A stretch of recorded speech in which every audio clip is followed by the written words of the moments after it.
Finally ഒരു വർഷവും 5 മാസത്തിന് ശേഷവും ഞാൻ നാട്ടിലേക്ക് പോവാണ്. അതിൻ്റെ സന്തോഷമാണ് എൻ്റെ മുഖത്ത്. എനിവേസ് ഞാനിത് നാട്ടിലൊക്കെ പോയി വന്നതിന് ശേഷമാണ് കേട്ടോ വീഡിയോ പോസ്റ്റ് ചെയ്യുന്നത്.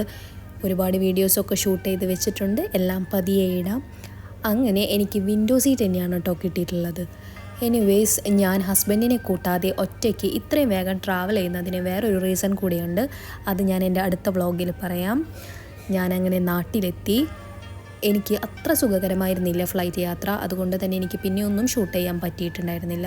നാട്ടിൽ വന്നപ്പോൾ തന്നെ നല്ല മഴയായിരുന്നു. നല്ല ചൂട് ക്ലൈമറ്റിൽ നിന്ന് നല്ല മഴ ക്ലൈമറ്റിലേക്ക് വന്നപ്പോൾ സന്തോഷത്തിനുപരി എനിക്ക് എന്തൊക്കെയോ മിക്സഡ് ഫീലിങ്സാണ് തോന്നിയത്. എന്നാലും നമ്മുടെ നാട്ടിലെ പച്ചപ്പും മഴയും കാര്യങ്ങളൊക്കെ കണ്ടപ്പോൾ ഭയങ്കര സന്തോഷം തന്നെയാണ് കേട്ടോ ഉണ്ടായിരുന്നത്. അങ്ങനെ അറ്റ് ലാസ്റ്റ് ഞാൻ എൻ്റെ വീട്ടിലെത്തിയിരിക്കുകയാണ്. ഇതെൻ്റെ അമ്മൂമ്മ, എന്നെ കാത്തുക്കാണ് പുള്ളി, ഇതെൻ്റെ അമ്മ. ഇവർ രണ്ടുപേരാണ് ഈ വീട്ടിലെ മെയിൻ ആൾക്കാർ കേട്ടോ. ഫൈനലി ഞാൻ എൻ്റെ റൂമിലെത്തിയിരിക്കുകയാണ്. എൻ്റെ എത്രയോ ഓർമ്മകളുള്ള റൂമാണ്, ഞാൻ എത്രയോ നാൾ നിന്നത്. ആ ഒരു ഫീലിംഗ് ഒക്കെയാണ് കേട്ടോ എനിക്ക് റൂമിലേക്ക് എൻ്റർ ചെയ്തപ്പോൾ കിട്ടിയത്. എനിവേസ് ഒത്തിരി സന്തോഷമായി. ഇനി സമാധാനമായി ഒന്ന് റെസ്റ്റ് എടുക്കണം. ബൈ.